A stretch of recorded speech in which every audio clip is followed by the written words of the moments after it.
Assalamualaikum, Om Swastiastu, Namo Buddhaya, salam kebajikan, salam sejahtera bagi kita semua. Sobat Bangkom, baik di Jawa Tengah maupun di seluruh Indonesia yang menyaksikan podcast ini, kita bertemu lagi dalam podcast Proyek Perubahan Pelatihan Kepemimpinan Pengawas Angkatan 2 yang diselenggarakan di PWSDND Provinsi Jawa Tengah pada tahun 2022. Pada kesempatan ini kita kedatangan tamu atau narasumber.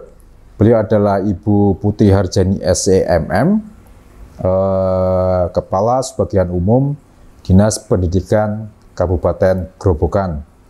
Beliau sedang menyusun sebuah rencana yaitu optimalisasi pelayanan publik melalui ruang pelayanan terpadu satu padu di Dinas Pendidikan Kabupaten Grobogan.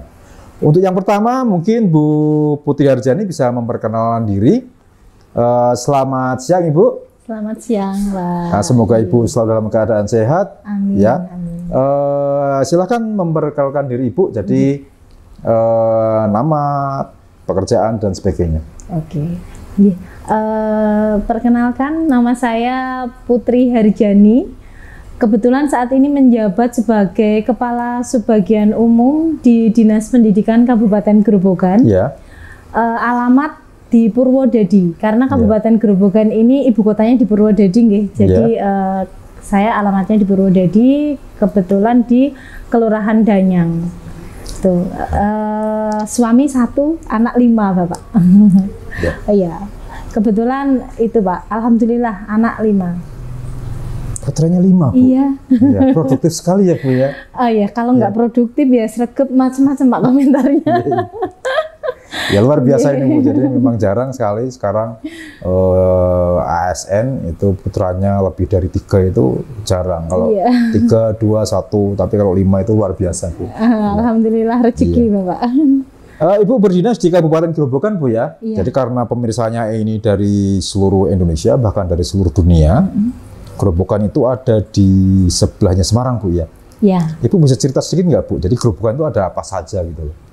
Grobogan ya. Grobogan itu kabupaten terluas nomor 2 di Jawa Tengah setelah Cilacap nggih. Ya. Grobogan banyak yang khas Mas di sana. Ya. Kalau kuliner nggih, nanti ada garang asem kan biasanya. Ya. Terus sale pisang. Asem digarang Bu? Atau gimana? Garang asem ayam itu Mas. Ya. Ayam ini kayak apa ya, dibungkus daun gitu, tapi dikasih bumbu-bumbu, ada tomat gitu, sama bawang segala macam gitu, nanti dibungkus, dikukus. Kenapa dinamain garang asem Bu? Karena rasanya asem.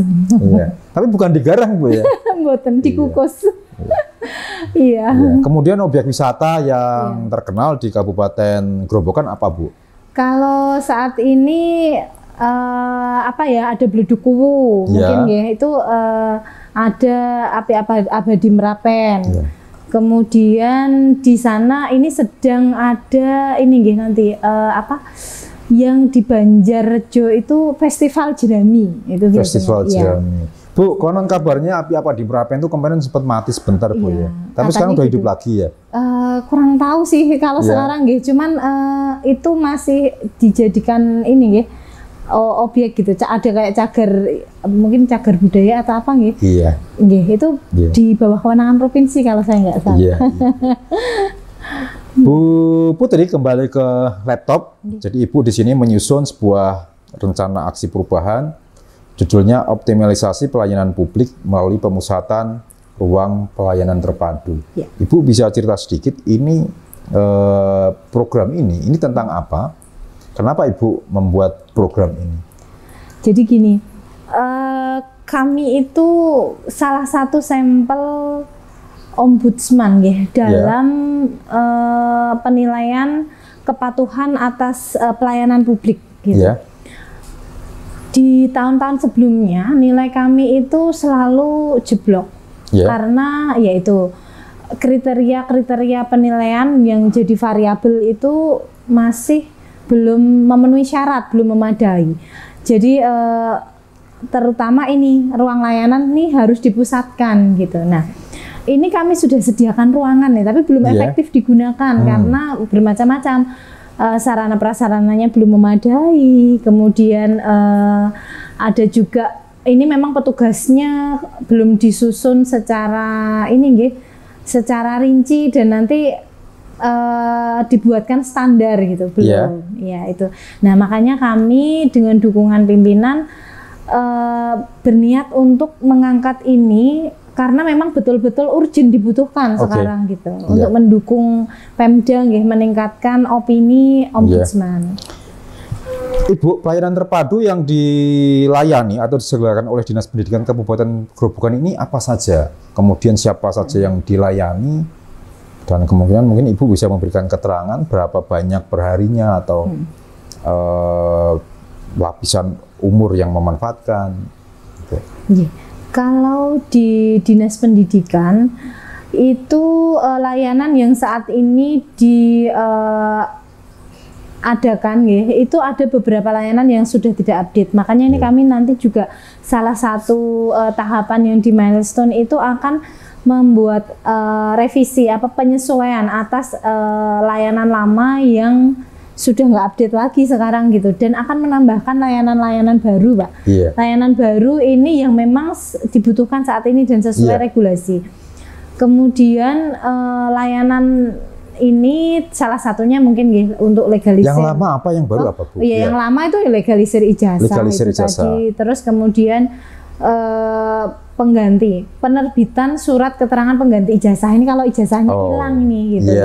Atau mungkin terbakar atau kenapa gitu. Kemudian yang salah satunya juga yang lama untuk izin pendirian sekolah. Ini sekolah sudah swasta, sekarang, Bu, ya? Iya. Izin operasional itu ditarik ke DPM PTSP. Padahal itu masih ada di daftar layanannya Disdik. Layanan itu sekarang sudah ditarik ke DPM PTSP, kemudian kami akan update ini. Jadi nanti kita keluarkan dari daftar layanan. Kemudian akan menambahkan layanan-layanan baru seperti konsultasi aplikasi sama untuk PAK, pengajuan PAK. Itu nanti akan kita tarik ke depan. Berarti ada yang untuk masyarakat umum, ada yang intern, tenaga kependidikan dan guru di bawah Dinas Pendidikan, Bu, ya. Betul. Iya. Jadi kalau jumlah guru di Kabupaten Grobogan juga banyak, saya kira, Bu, ya. Banyak. Kami jumlah pegawai itu kalau saya tidak salah jumlah pegawai ini yang negeri itu 5.000 lebih. 5.000. Kalau sama yang swasta malah jauh lebih banyak tentunya. Karena jumlah sekolah kami sangat banyak. Kalau yang negeri itu SD ada 783 SD negeri. Kemudian ada 21 SD negeri swasta.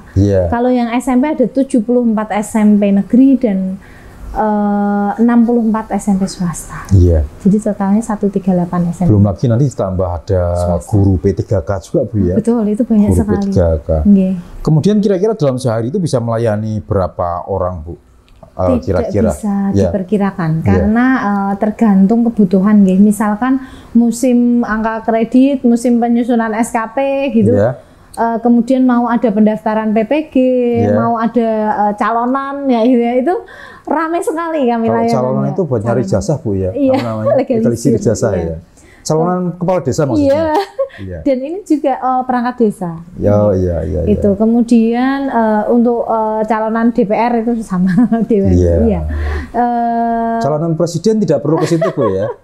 Kayaknya belum pernah, Pak, kami. Kalau yang banyak itu kemungkinan pas musim pelaporan. Kemudian kalau yang ini kan Ibu mau menyusun sebuah prosedur yang baru, Bu, ya. Kalau prosedur yang lamanya seperti apa? Kalau yang lama tuh gini, jadi dari pengguna layanan itu langsung masuk loh ke ruang-ruang langsung ke ruangan kerja. Misalkan saya di subbagian umum gitu, yang layanan yang kami selenggarakan nanti juga mereka datang ke dalam ruangan kami. Kalau umum kan biasanya melayani legalisir. Iya. Langsung ke ibu. Kemudian pelayanan aset juga kan di kami. Itu. Kemudian yang mau konsultasi bos itu nggih keuangan. Iya. Yang mau konsultasi PAK, SKP gitu nggih langsung ke bidang gitu. Iya. Ini mengganggu mobilitas teman-teman, otomatis tidak nyaman dan nanti untuk pengendalian internalnya susah. Iya. Karena tidak terpantau, itu lokasinya terpisah-pisah. Dan yang paling penting itu menyusahkan masyarakat. Iya. Mereka tidak ada kejelasan informasi harus kemana, harus ke siapa. Iya.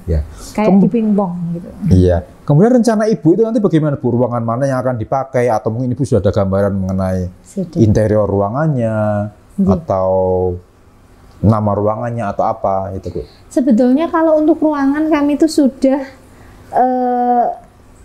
tersedia. Kita kemarin menggusur salah satu sebagian, kita naikkan ke ruangan atas, kita pindahkan.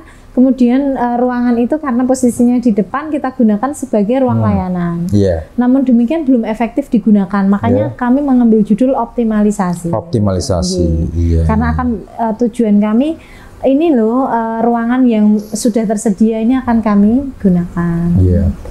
Termasuk standar operasional prosedurnya, berarti nanti akan disiapkan setelah rancangan ini disetujui Bu ya?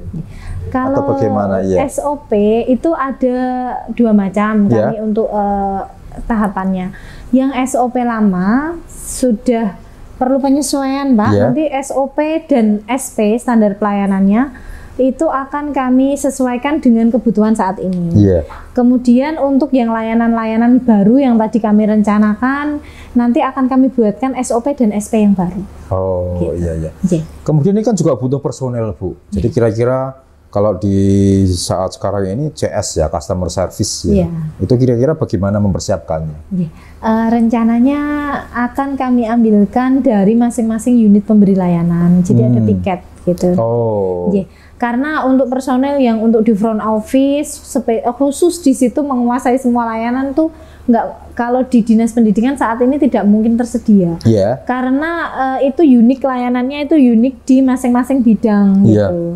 Jadi yang menguasai orang-orang tertentu. Kami nanti akan membuat tiket dan waktu layanan itu kan kami tentukan. Jadi kan itu kan sebenarnya kan ada beberapa bidang ya Bu. Jadi nanti di beberapa bidang itu ditempatkan satu-satu di situ semua Bu ya, yang punya pelayanan itu gimana Bu? Kalau nanti untuk jasa konsultasi rencana kami akan kami buatkan janji temu gitu. Nanti membuat janji dulu, baru akan dilayani sesuai dengan waktu yang sudah dijanjikan. Jadi tidak akan zong gitu, ke situ nggak ada orangnya gitu. Kemudian untuk yang stay di depan persis itu rencananya hanya yang layanan umum, karena kan itu yang langsung melayani masyarakat. Kalau yang untuk konsultasi itu dengan janji temu. Jadi kita sediakan loket-loket. Tapi yang penghuni tetapnya itu dari kami sendiri di sebagian umum. Janji temunya itu pakai media apa Bu ya? Kalau saat ini masih akan menggunakan media WhatsApp, karena melalui kepala subbagian masing-masing. Kemudian kalau ke depan, insya Allah kalau ada kesempatan, kita rencananya akan mengembangkan aplikasi juga, tapi belum saya masukkan ke milestone karena itu masih angan-angan jangka panjang Ini butuh betul-betul dukungan dari semua pihak. Karena layanan memang harusnya dibuat kalau bisa itu orang datang sekali itu selesai gitu. Jadi verifikasi dan permohonannya itu dilakukan online. Rencananya seperti itu. Ibu kan nanti akan menempatkan beberapa petugas yang memberikan layanan ini di depan Bu ya. Kira-kira di dalam rencana itu sudah siapa tidak rencana katakanlah standar operasional prosedurnya petugas-petugas ini. Contohnya yang paling mudah ketika ada customer datang mereka harus tersenyum karena kan banyak sekali Bu ya keluhan dari masyarakat. Kalau datang ke instansi pemerintah itu pasti pada wajahnya cemberut Bu. Jadi belum apa-apa sudah keder atau mungkin tidak tersenyum, kurang ramah dan sebagainya. Tidak seperti karena di Indomaret atau di McD itu kan mereka selalu tersenyum. Gitu, betul. Itu sudah dipersiapkan enggak kira-kira di itunya? Kami sudah menyiapkan tahapan pembekalan Bapak untuk yang kami namakan untuk petugas front office itu nanti Satgas Satu Padu. Itu kami siapkan, nanti akan kami bekali dengan pemahaman mengenai budaya pelayanan prima, di mana itu tentang attitude dan perilakunya mereka, gitu. Nanti bagaimana melayani dengan setulus hati. Semoga nanti bisa dengan dukungan semua pihak. Iya, termasuk Pak Satpamnya Bu, karena Pak Satpamnya udah galak, di dalam juga galak. Mereka kedereng nggak sih, galak. Ya? Jadi jangan sampai kalah dengan Pak security di Bank BCA Bu, seperti itu. Itu kalau ada yang bisa kami bantu itu harus dipersiapkan juga ya Bu. Kalau kemudian Bu, hambatannya kira-kira apa Bu? Jadi kan ini kan membutuhkan kerjasama dari banyak pihak, dari berbagai bidang, stakeholdernya banyak. Stakeholder mungkin juga ada dari luar. Itu kira-kira Ibu akan menemui hambatan apa dalam implementasi proyek ini? Beberapa hambatan yang akan dalam perkiraan saya itu nanti mungkin akan dihadapi. Itu yang nomor satu, saya itu kemungkinan ada resistensi dari pemberi layanan sendiri. Karena dia sudah biasanya nyaman-nyaman aja duduk di tempat, duduk di ruangan masing-masing, nggak diawasin tapi tiba-tiba harus diminta ini ke depan nih, nanti di situ kan dikendalikan, berarti ada pengendalian internal di situ. Nanti dia mungkin merasa nggak nyaman. Itu nanti, tadi strateginya, nanti kami beri pemahaman tentang budaya pelayanan prima itu tadi. Kemudian ini urgensinya apa sih gitu. Nanti akan kami beri pemahaman dan didukung oleh pimpinan dinas juga. Ada lagi sarpras, kami sarprasnya memang kurang memadai untuk saat ini. Rencananya akan kami ajukan CSR ke pihak swasta, karena untuk anggaran sendiri saat ini tidak memungkinkan. Jadi malah hambatannya yang terbesar malah dari internal Bu ya. Mereka harus keluar dari zona nyaman. Untuk meningkatkan efisiensi untuk lebih memberi pelayanan Bu ya. Itu memang hambatan yang harus diatasi. Kemudian ada rencana nggak Bu? Ini kan semuanya masih seperti pelayanan manual Bu ya. Apakah ada rencana untuk semacam digitalisasi atau penggunaan teknologi informasi atau mungkin penggunaan media-media sosial untuk menyebarkan luas informasi seperti mungkin WhatsApp, Twitter, Facebook dan sebagainya? Kalau di Dinas Pendidikan saat ini tuh sudah ada website. Jadi nanti untuk publikasi dan penyebaran informasi, kami akan mengoptimalkan, salah satunya pengoptimalan penggunaan website ini juga. Karena website itu seperti kita tahu kan websitenya pemerintah itu kan jarang diupdate kadang-kadang ya. Kalau website BPSMB update terus Bu. Seringnya gitulah. Ini nanti kami membentuk salah satu tim efektif kami adalah tim publikasi. Nah ini anggotanya para prakom. Nah nanti mereka akan membantu untuk selalu update informasi di website dan juga di Facebook resmi dinas. Di satu sisi juga nanti termasuk pemberian informasi kepada masyarakat tentang SOP dan SP. Kalau SOP nanti internal kita untuk panduan pengguna pemberi layanan, sedangkan SP ini nanti untuk masyarakat. Mereka mau meminta layanan ini gitu, itu nanti butuh apa aja sih, syarat-syaratnya apa, nanti akan kita sajikan semua di website biar mereka bisa menemukan syarat-syarat itu sesuai kebutuhannya, tidak mengulang-ulang karena persyaratan yang salah itu tidak efisien. Gitu. Jadi untuk mempermudah ini Bu ya, mempermudah lini-lini pelayanan, jadi mereka datang itu sudah tinggal one stop service dan mendapatkan apa yang mereka inginkan Bu ya. Jadi memang ide ini memang ide yang luar biasa dan super keren kalau menurut anak sekarang, bahasanya anak sekarang. Semoga nanti bisa terlaksana dengan baik Bu ya. Kemudian yang terakhir Bu, pesan dan harapan Ibu untuk kemajuan proyek ini apa Bu? Saya di sini tidak bekerja sendiri gitu, karena ini sudah menjadi kebutuhan bersama. Jadi dalam melaksanakan rancangan aksi ini, saya akan dibantu oleh teman-teman, terutama dengan didukung pimpinan dari semua lini seperti itu. Semoga nanti akan memberi hasil yang terbaik untuk Dinas Pendidikan pada umumnya dan Dinas Pendidikan pada khususnya dan pemerintah Kabupaten Grobogan pada umumnya. Iya.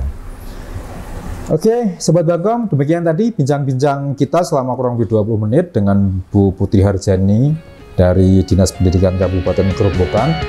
Semoga apa yang disampaikan oleh Bu Putri tadi bisa memberikan wawasan dan tambahan pengetahuan bagi kita semua. Tetap sehat, tetap semangat, salam kompetensi. Terima kasih Bu Putri.